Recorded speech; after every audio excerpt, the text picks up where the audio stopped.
2024 IPL auction తర్వాత SRH టీంలో ఉన్నటువంటి ప్లేయర్స్ని చూస్తే అందరైతే షాక్ అయిపోతున్నారని చెప్పాలి.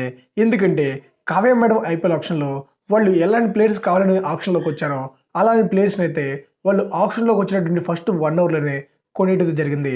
ఎస్ఆర్హెచ్ టీం 34 కోట్లతో ఐపీఎల్ ఆక్షన్లోకి వచ్చి వాళ్ళ దగ్గర ఉన్న 34 కోట్లు ఆల్మోస్ట్ 95% అయితే వాళ్ళు ఫారిన్ ప్లేయర్స్ మీద అయితే ఇన్వెస్ట్ చేశారు.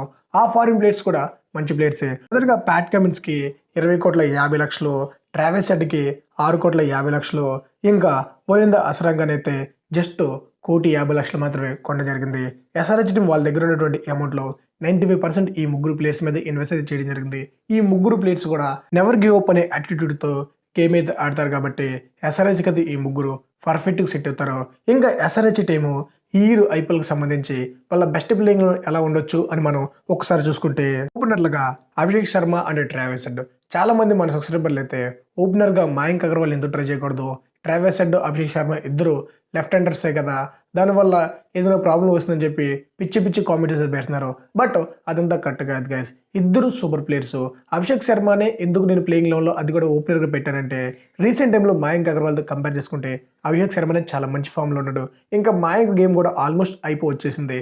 అలాంటి ప్లేయర్స్ మళ్ళీ మనం తీసుకొచ్చి ప్లేయింగ్ లెవెల్లో ఓపెనర్గా ఆడిపించడం అంత కరెక్ట్ అయితే కాదు. అభిషేక్ శర్మ అయితే మాత్రం రీసెంట్ టైంలో డొమెస్టిక్లో ఓపెనర్గా అయితే అద్దరు కొట్టేస్తాడు. ఇంకా ట్రావెస్ హెడ్ గేమ్ అయితే మనం అసలు చెప్పుకొని వస్తలేదు. గత వరల్డ్ కప్ నుంచి మనమైతే చూస్తూనే ఉన్నాం. సో వీళ్ళిద్దరు ఓపెనింగ్ అయితే చాలా బాగుంటుందని చెప్పి నేనైతే అనుకుంటున్నా. అలా కాదు, మాకు ఓపెనర్గా right and left hander players ఓపెనర్గా కావాలని చెప్పి అనుకుంటే ఇక్కడ ఇంకో పని చేయొచ్చు. అదేంటంటే అభిషేక్ శర్మని 1 ఓవర్లో పంపించి రాహుల్ త్రిపాఠిని ఓపెనింగ్ చేయొచ్చు. ఎలాగో 1 ఓవర్కి ఓపెనింగ్కి పెద్ద డిఫరెన్స్ అయితే ఉండదు కాబట్టి, so left and right combination కావాలంటే ఇలానే ట్రై చేయొచ్చు. ఇంకా రాహుల్ త్రిపాఠికి కూడా చాలా మ్యాచెస్లో గతంలో ఓపెనర్గా ఆడిన అనుభవం అయితే ఉంది కాబట్టి ఎస్ఆర్హెచ్కి ఇలాగే నిలుస్తాడు. ఇంకా మనోడు గేమ్ గురించి చూసుకుంటే రీసెంట్గా మనోడు గేమ్ అయితే కొంచెం డోరినెట్గా అనిపిస్తుంది. But form is not permanent, class is permanent. So IPL టైంకి మళ్ళీ ఫామ్లోకి రావచ్చు. ఒకవేళ ఫామ్లో లేకపోయినా ఐపీఎల్ స్టార్ట్ అయితే ఆటోమేటిక్గా ఫామ్లోకి అయితే వచ్చేస్తాడు. ఇంకా నెక్స్ట్ 2 డోర్లోకి వచ్చేసరికి కెప్టెన్ ఆడే మార్కరం. మన సబ్స్క్రైబర్లు కానీ బయట చాలామంది కానీ సోషల్ మీడియాలో కానీ ఆడే మార్కరం కెప్టెన్ కాదు, ప్యాట్ కమిన్స్ని ఎస్ఆర్హెచ్ 20 కోట్లు పెట్టి కొంది కాబట్టి సో తనే ఎస్ఆర్హెచ్ కెప్టెన్ అని చెప్పి చాలామంది అయితే అనుకుంటున్నారు. బట్ ఇదంతా నిజమైతే అయ్యే ఛాన్స్ అయితే తక్కువ guys. Because Pat Cummins Australia టెస్టులకి వన్డేలకి కెప్టెనే కానీ T20లకి అయితే కెప్టెన్ అయితే కాదు. ఇంకా ఆడే మార్కరం అయితే సౌత్ ఆఫ్రికా T20లకి వన్డేలకి తనే కెప్టెన్. అండ్ లాస్ట్ ఇయర్ ఐపీఎల్లో కూడా పర్లేదు, బాగానే కెప్టెన్సీ చేశాడు.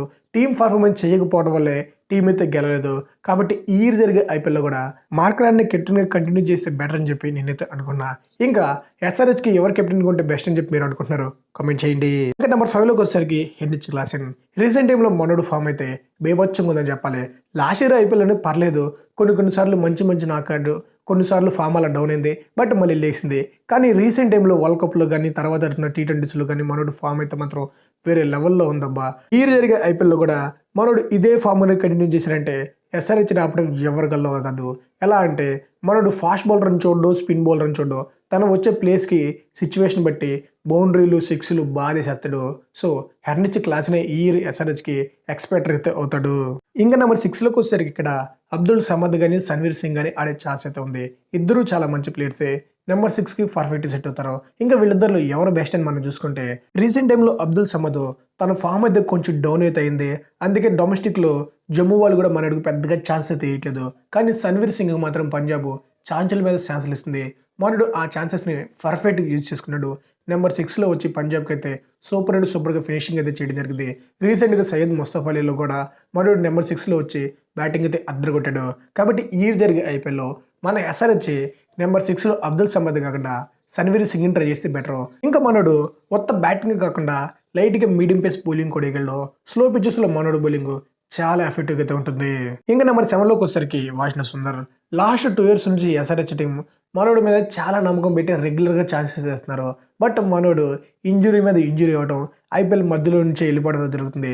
అట్లీస్ట్ ఈ ఇయర్ అయినా తను ఫుల్ పొటెన్షియల్ పెట్టి ఎస్ఆర్హెచ్ తరపున ఒక మంచి బ్యాట్స్మెన్గా రన్స్ చేసి ఒక మంచి బౌలర్గా వికెట్లు కానీ తీసాడంటే ఎస్ఆర్హెచ్కి అయితే బాగుంటుంది. ఇంకా నెంబర్ 8లోకి వచ్చేసరికి ప్యాట్ కమిన్స్ పవర్ ప్లేలో ఒక 2 ఓవర్లో, డెప్త్ ఓవర్స్లో ఒక 2 ఓవర్లు వేసి, పవర్ ప్లేలో 1-2 వికెట్లు తీసి, డెప్త్ ఓవర్స్లో వికెట్లు తెగిపోయిన రన్స్ కంటెంట్ చేసి ఇంకా బ్యాటింగ్లో నెంబర్ 8లో వచ్చి తను కానీ మంచి మంచి బౌండరీస్ కానీ బాధితే బాగుంటుంది. బేసికల్గా ప్యాట్ కమిన్స్ ఏ టీంలైనా తను చేసేదైతే పవర్ ప్లే 2 ఓవర్లు వేస్తాడు, డెప్త్ ఓవర్స్లో 2 ఓవర్లు వేస్తాడు.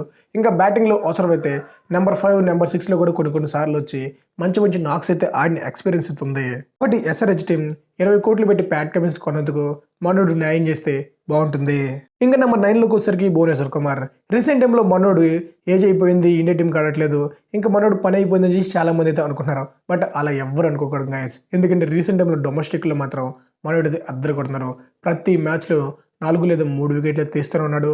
ఇంకా రెగ్యులర్గా తన ఎకానమీతో బౌలింగ్ అయితే వేస్తున్నాడు. సో ఎస్ఆర్హెచ్ కూడా ఈరు అదే ఫామ్ కంటిన్యూ చేస్తే బాగుంటుంది. నెక్స్ట్ మనం నెంబర్ 10 చూసుకుంటే మయాంక్ మార్కండే. గత 1 ఇయర్ నుంచి మయాంక్ మార్కండే అయితే చాలా మంచి ఫామ్లో ఉన్నారు. లాస్ట్ ఇయర్ ఐపీఎల్లోనే ఎస్ఆర్హెచ్ తరఫున బాగా వికెట్లు అయితే తీయడం జరిగింది. అండ్ రీసెంట్ టైంలో డొమెస్టిక్లో కూడా మార్కండే చాలా బాగా వికెట్లు అయితే తీయడం జరిగింది. సో ఇది చూసినట్టు ముంబై ఇండియన్స్ అయితే మయాంక్ మార్కండే మా టీంకి ఇమ్మని చెప్పి వాళ్ళైతే అడగడం జరిగింది. బట్ ఎస్ఆర్హెచ్కి మార్కండే చాలా అవసరం అయితే ఉంది కాబట్టి సో ఆ ఆఫర్ అయితే రిజెక్ట్ అయితే చేయడం జరిగింది. ఇంకా ఎస్ఆర్హెచ్ టీం మనోడి మీద పెట్టుకున్న నమ్మకం పోకుండా మనోడు వికెట్లు కానీ తీసాడంటే మన టీంకి అయితే బాగా యూస్ అవుతుంది. ఇంకా లాస్ట్గా నెంబర్ 11కి వచ్చేసరికి ఇక్కడ నటరాజన్. ఎస్ఆర్హెచ్కి ఇప్పటి వరకు చెప్పిన ఫాస్ట్ బౌలర్స్ అంతా వాళ్ళు మిడిల్ ఓవర్స్ అండ్ పవర్ ప్లేలో బాగా బౌలింగ్ చేస్తారు. బట్ డెప్త్ ఓవర్స్కి వచ్చేసరికి ఒక మంచి ప్లేయర్ అయితే కావాలి కాబట్టి సో నటరాజనే బెస్ట్ ఆప్షన్. బట్ నటరాజన్తో వచ్చిన ప్రాబ్లం ఏంటంటే మనోడు 14 మ్యాచ్లు ఫిట్గా అయితే ఉండడు, మధ్యలో కొన్ని మ్యాచెస్కి ఇంజూరీ అవుతాడు. సో మనోడు తన ఫిట్నెస్ మీద ఫోకస్ చేసుకుని 14 మ్యాచెస్ అవైలబుల్గా ఉంటే మనోడిని మించిన డెప్త్ బౌలర్స్ ఎవరు ఉండరు. ఇంకా ఫైనల్గా ఎస్ఆర్హెచ్ టీం ఇంపాక్ట్ ప్లేయర్గా ఎవరిని యూస్ చేసుకునే ఛాన్స్ ఉందని చూసుకుంటే ఉమ్రాన్ మాలిక్ లేదా జయదేవ్ ఉనాద్కట్ని అయితే ట్రై చేయొచ్చు. రీసెంట్ టైంలో వీళ్ళిద్దరిలో జయదేవ్ ఉనాద్కట్ అయితే డొమెస్టిక్లో చాలా మంచి ఫామ్లో అయితే ఉన్నాడు కానీ బట్ ఉమ్రాన్ మాలిక్ అయితే డొమెస్టిక్లో క్రికెట్ అయితే ఆడుతూ మానేశాడు. ఏమైందంటే మనోడు ఫామ్ అయితే రీసెంట్ టైంలో కొంచెం డౌన్ అవడం వల్ల జమ్మూ కాశ్మీర్ వాళ్ళు తనను పక్కన పెట్టి వేరే ప్లేయర్స్ అయితే ఆడిపించడం జరుగుతుంది. ఇప్పుడు ఇంకా ఎస్ఆర్హెచ్ టీం ఇంపాక్ట్ ప్లేయర్గా వీళ్ళిద్దరిలో ఎవరిని యూజ్ చేసుకుంటే బెస్ట్ అని చెప్పి మీరు అనుకుంటున్నారో కామెంట్ చేయండి. ఓవరాల్గా ఎస్ఆర్హెచ్ టీం అయితే మాత్రం అన్ని డిపార్ట్మెంట్లోనూ స్ట్రాంగ్ అయితే కనిపిస్తుంది. ఎందుకంటే Travis head and Pat Cummins టీంలోకి వచ్చారు కాబట్టి సో బ్యాటింగ్ స్ట్రాంగ్ అయింది, ఇంకా బౌలింగ్ కూడా స్ట్రాంగ్ అయింది. కాకపోతే ఉన్న మైనస్ ఏంటంటే ఫారిన్ ప్లేయర్స్ అందరూ మంచి ప్లేయర్స్ ఉన్నారు, వాళ్ళు ఫామ్లో ఉన్నారు. బట్ ఇండియన్ ప్లేయర్సే అంత మంచి ఫామ్లో లేరు, ఉన్న ప్లేయర్స్ కూడా అంత బాగా అయితే ఆడట్లేదు. కాబట్టి ఎస్ఆర్హెచ్ టీం మంచి నాకు ఇచ్చి కప్పు కొట్టాలి లేదా ప్లే ఆఫ్స్కి వెళ్ళాలంటే డెఫినెట్గా ఎస్ఆర్హెచ్ టీంలో ఉండే ఇండియన్ ప్లేయర్స్ దగ్గర నుంచి మంచి నాకు అయితే కావాలి. కాబట్టి ఎస్ఆర్హెచ్ టీం ఐపీఎల్లో గెలవాలంటే వాళ్ళ ఇండియన్ ప్లేయర్స్ మీద ఫోకస్ చేసి వాళ్ళ గేమ్ ఇంప్రూవ్ చేయించుకుంటే బాగుంటుందని చెప్పి నేనైతే అనుకుంటున్నా. ఇంకా ఓవరాల్గా ఎస్ఆర్హెచ్ టీం ఈరు ఉన్నటువంటి టీంకి మీరు ఎంత రేటింగ్ ఇస్తారు అనేది కామెంట్ చేయండి. ఇంకా మీరు ఎలా ప్లేయింగ్లో ఎక్స్పెక్ట్ చేస్తున్నారు కూడా కామెంట్ చేయండి. ఇంకా ఫైనల్గా గాయస్ వీడియో చేయడానికి నాకైతే చాలా టైం పట్టింది. ఇప్పటి వరకు ఎవరైనా వీడియో చూసి లైక్ చేయకపోతే కొద్దిగా లైక్ చేసి నాకైతే సపోర్ట్ చేయండి. ఇంకా thanks for watching. Have a nice day.